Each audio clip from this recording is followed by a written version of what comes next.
Una vez que hemos visto los vídeos donde comentamos en qué caso se conecta un motor trifásico para arranque directo en triángulo y en qué caso se conecta en estrella, vamos a ver el esquema general. Vamos a ver tanto el esquema de fuerza, que es donde va conectado el motor, como el de maniobra o mando, que es cuando va a arrancar el motor.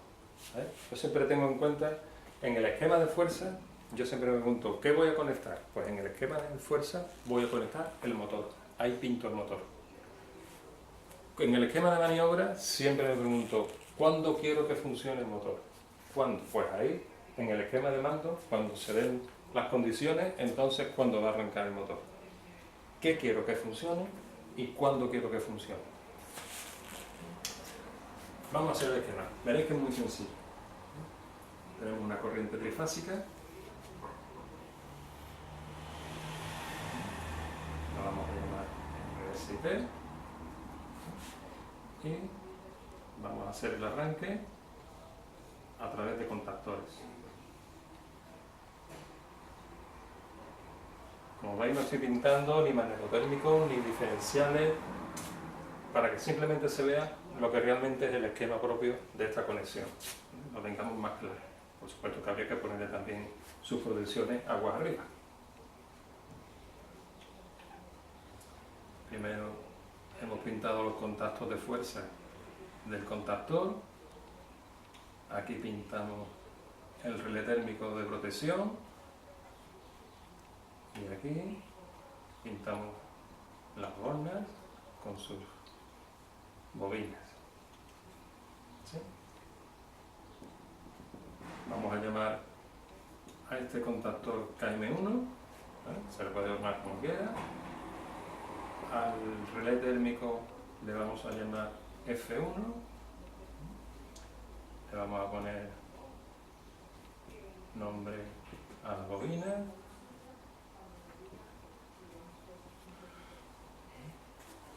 y los números de los contactos de fuerza serían aguas arriba 1, 3 y 5 y aguas abajo 2, 4 y 6. Aquí hay que conectar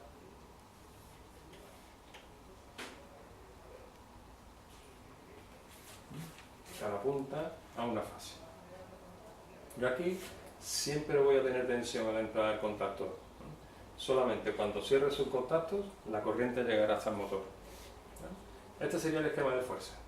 ¿Qué quiero que funcione? El motor, pues lo pinto aquí, a través de los contactos del contactor y del relé térmico, como protección por si hubiera alguna sobrecarga, alguna sobreintensidad. En el esquema de mando. Normalmente las bobinas de los contactores van a una tensión menor que el motor. Son circuitos eléctricos independientes. La bobina puede ir a 12, 24 voltios, a 230. Vamos a suponer que es una bobina a 230. Nos va a coger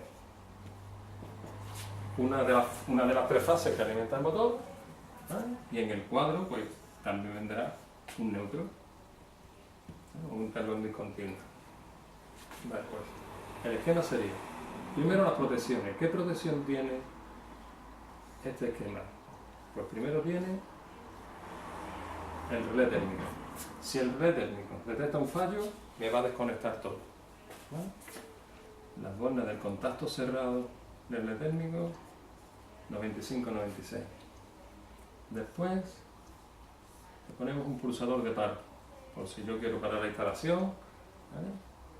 Con las bornas 1, 2. Seguido, un pulsador de marcha para ponerlo en marcha cuando yo quiera, serían las bornas 3, 4. En paralelo con ese pulsador de marcha, le vamos a ver un abierto que sería el 13, 14 del KM1, ¿vale? Del contactor. Y esto llegaría a la bobina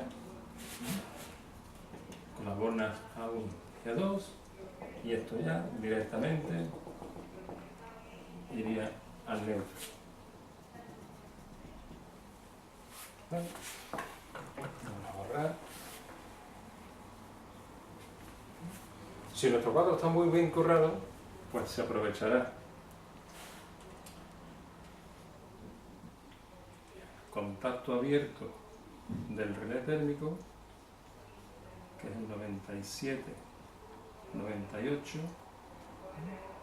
para encender una lámpara en el caso de que haya avería. Si el relé térmico dispara, se abrirá cortando la corriente al contactor que alimenta el motor y cerrará la luz de aviso de que ha saltado el relé térmico. Vamos a ver. En este caso, lo que vamos a alimentar es solamente la bobina del contactor. La bobina del contactor tiene muy poco consumo, por lo tanto, estos hilos serán de un grosor menor que los que se alimentan el motor. Lógicamente, nosotros cuando abramos un cuadro, vamos a ver hilos gruesos, como mínimo de 2,5 para un motor, y hilos finos, normalmente de 1,5, incluso menos, para alimentar la bobina del contactor. ¿Vale? Este sería el hilo que alimenta el circuito de maniobra o de mando. Vamos a ver la secuencia. Fase, pasa por la protección que es el relé térmico, como no da problema, está cerrado, sigue la corriente, pasa por el pulsador de paro, vamos a llamarle S1, como está cerrado, sigue la corriente y termina aquí, a la entrada del pulsador de marcha y a la entrada de un contacto abierto del KM1. Cuando yo pulso el pulsador, la corriente circula y llega hasta la bobina. Una vez que la bobina tiene tensión, todos los contactos de ese contactor cambian de posición. Todos los contactos que están normalmente abiertos cierran y todos los contactos que estén normalmente cerrados se abren, mientras tenga tensión la bobina. Yo el pulsador, al pulsarlo, la corriente circula hacia la bobina se excita y todos sus contactos se van a cerrar. Este se va a cerrar, estos de fuerza se van a cerrar y va a funcionar el motor. Cuando yo suelte el dedo del pulsador, el pulsador regresa a su posición habitual, que es normalmente abierto. Pero como ya anteriormente el abierto había cerrado, aunque yo interrumpa aquí la corriente, la bobina se mantiene excitada a través de su contacto normalmente abierto, que en este caso ya está cerrado. Como dijimos antes, si el motor por cualquier causa está trabajando con una sobreintensidad, antes de que se queme su bobinado, la protección abrirá el circuito, desexcitará la bobina, el motor se parará y el contacto nuevamente abierto del relé térmico cerrará alimentando una luz de aviso de la avería del relé térmico.